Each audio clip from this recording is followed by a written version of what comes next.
का तमाम जानकारी के लिए आगे बढ़ते हैं और बात अब दिल्ली की कर लेते हैं, क्योंकि दिल्ली में अमित शाह और जेपी नड्डा की बैठक खत्म हो गई है। गृह मंत्री अमित शाह के घर पर ये अहम बैठक चल रही थी। मीटिंग में दिल्ली में सरकार गठन को लेकर चर्चा की गई है। बैठक में संगठन मंत्री बीएल संतोष भी शामिल रहे। करीब 2 घंटे तक ये बैठक चली है। अमित शाह के घर पर यह अहम बैठक रखी गई थी। तो इस बैठक में अब क्या कुछ हुआ और क्या कुछ सामने आता है वो देखना काफी दिलचस्प होगा, क्योंकि कई सारे ऐसे सवाल जो जनता के जहन में इस वक्त घूम रहे हैं कि आखिरकार मुख्यमंत्री कौन होगा और मंत्रिमंडल के मंत्री कौन कौन से होंगे। हमारे साथ हमारी सहयोगी महिमा कटारिया इस वक्त जुड़ चुकी हैं। महिमा, क्या कुछ अपडेट है आपके पास?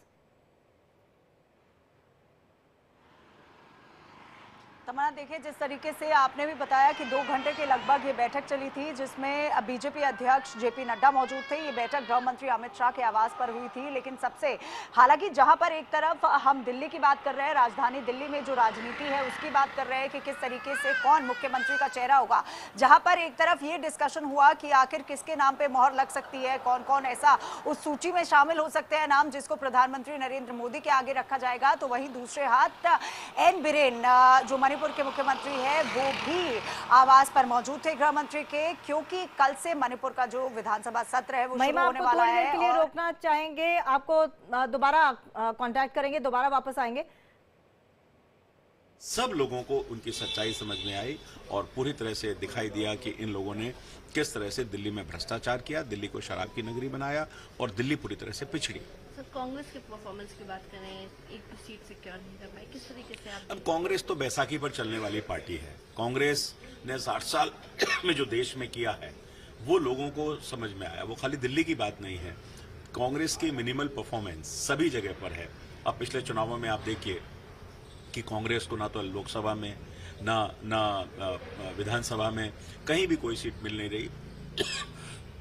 पूरी तरह से कांग्रेस को लोग नकार रहे हैं, क्योंकि कांग्रेस की नीतियां ही ऐसी थी जिन्होंने हमेशा कभी भी जिस तरीके से देश को आगे बढ़ाना चाहिए था, देश की विरासत को आगे बढ़ाना चाहिए था, उन्होंने नहीं बढ़ाया और देश में जिस प्रकार की परिवर्तन की आवश्यकता थी वो नहीं किया, इसलिए लोग कांग्रेस को नकार रहे हैं। सर, अभी आप एक जुलूस निकाल रहे हैं अपने विधानसभा में, किस तरीके से आप देखें? देखिए, ये तो एक आभार यात्रा है। हम लोगों को धन्यवाद करना चाहते हैं। लोगों का उत्साह है, लोगों में जोश है, लोगों ने समर्थन दिया है, लोग सबको मिलना चाहते हैं। तो मेरा भी ये फर्ज है कि मैं सबको आभार करूं, सबको धन्यवाद करूं। तो ये धन्यवाद ही है।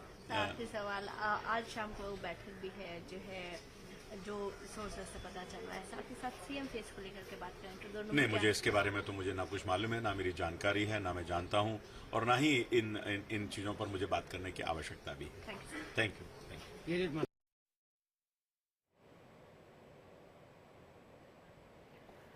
तो एक बार फिर से रुक करते हैं। महिमा हमारे साथ लगातार जुड़ी हुई हैं। महिमा, सतीश उपाध्याय को हम सुन रहे थे, नेता बीजेपी अपनी जीत को लेकर काफी खुश नजर आ रहे थे, लेकिन दोबारा उसी मुद्दे पर वापस चलते हैं कि आखिरकार बैठक में हुआ क्या क्या, क्योंकि तमाम वो सवाल वैसे ही बने हुए हैं। आपसे जान लेते हैं कि इसका जवाब कब मिलेगा। तमन्ना, देखिए, क्योंकि ये सूत्रों की माने तो प्रधानमंत्री नरेंद्र मोदी जब अपने विदेश के दौरे के बाद आ जाएंगे तो तब ही एक डिसीजन जो है, फाइनल डिसीजन जो है वो तमन्ना वो लिया जाएगा कि आखिर किसके नाम पे या किसके चेहरे पर मोहर लगाई जाएगी। क्यों? क्योंकि ये बहुत आवश्यक हो जाता है। उससे पहले तमाम सूची में नामों का आना, जो गृह मंत्री अमित शाह के घर पर आज लगभग 2 घंटे की जो बैठक थी उसमें डिस्कशन हुआ है। जेपी नड्डा यहाँ पर मौजूद थे, बीएल संतोष यहाँ पर मौजूद थे, लेकिन एक नई इंफॉर्मेशन जो निकल के सामने आई है कि गृह मंत्री अमित शाह के आवास पर एन बिरेन भी मौजूद थे, क्योंकि कल से मणिपुर का विधानसभा सत्र शुरू होने वाला है। अब सत्र में क्योंकि ये आकलन लगाया जा रहा है कि विपक्ष जो है वो अविश्वास पत्र या अविश्वास प्रस्ताव जो है वो एन बिरेन के खिलाफ ला सकती है, तो किस तरीके से क्या स्ट्रैटेजी है वो सभी चीजें भी आज गृह मंत्री के आवास पर डिस्कस हुई, क्योंकि कल विधायक दल की बैठक जो है वो मणिपुर में बुलाई गई थी।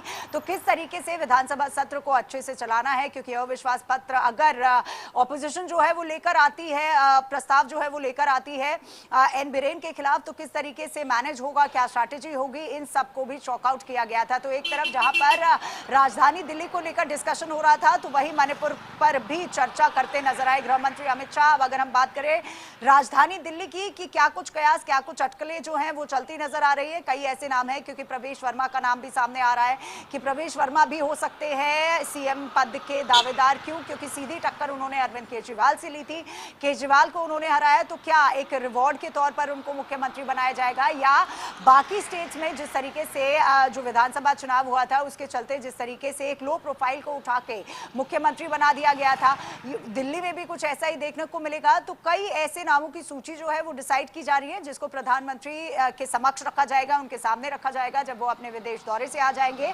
और फिर इस बात पर मोहर लग जाएगी कि दिल्ली में 27 साल के सूखे के बाद भारतीय जनता पार्टी ने आखिर मुख्यमंत्री चेहरा किसको चुना। क्योंकि अभी तक जब दिल्ली के विधानसभा चुनाव की बात करते हैं तमन्ना, तो दिल्ली का जो विधानसभा चुनाव हुआ है वो प्रधानमंत्री नरेंद्र मोदी के चेहरे पर लड़ा गया था। मैन ऑफ द मैच प्रधानमंत्री नरेंद्र मोदी को कहा गया था, उनकी गारंटीज को कहा गया था। झुग्गी के लोगों ने भी इस बार भारतीय जनता पार्टी पर विश्वास जताया। तो क्या अब ओबीसी होंगे मुख्यमंत्री, या ब्राह्मण कार्ड होगा, या पंजाब को साधने के लिए सिख होगा, या पूर्वांचल बिहार को साधने के लिए होगा? कई सारे आकलन लगाए जा रहे हैं। तो अब कुछ देर का इंतजार रहेगा कि आखिर एक सूची बनाई जाएगी जिसमें से कुछ नाम जो हैं वो डिसाइड किए जाएंगे और फाइनल नाम पर प्रधानमंत्री नरेंद्र मोदी मोहर लगाएंगे। तमन्ना। बिल्कुल बिल्कुल, और तमाम चीज़ों को देखकर तमाम समीकरणों को साधने की कोशिश की जाएगी, क्योंकि बीजेपी के लिए ये बहुत बड़ा अचीवमेंट है। और जिस तरह से ये चुनाव लड़ा गया, पूरी मेहनत के साथ लड़ा गया, उसके बाद कामयाबी हासिल की गई। लेकिन अब सवाल ये भी उठता है कि आने वाले सालों में, क्योंकि अब बीजेपी को अगर 27 साल के बाद ये मौका मिला है, तो बीजेपी जिस तरह से हर चीज को बुनाने में काफी ज्यादा होशियार नजर आती है, तो मुझे लगता है कि बीजेपी इन तमाम चीजों को समझेगी और आने वाले 5 साल में मैनिफेस्टो में जो तमाम घोषणाएं की गई हैं उन घोषणाओं को भी पूरा करने की कहीं ना कहीं कोशिश करेगी।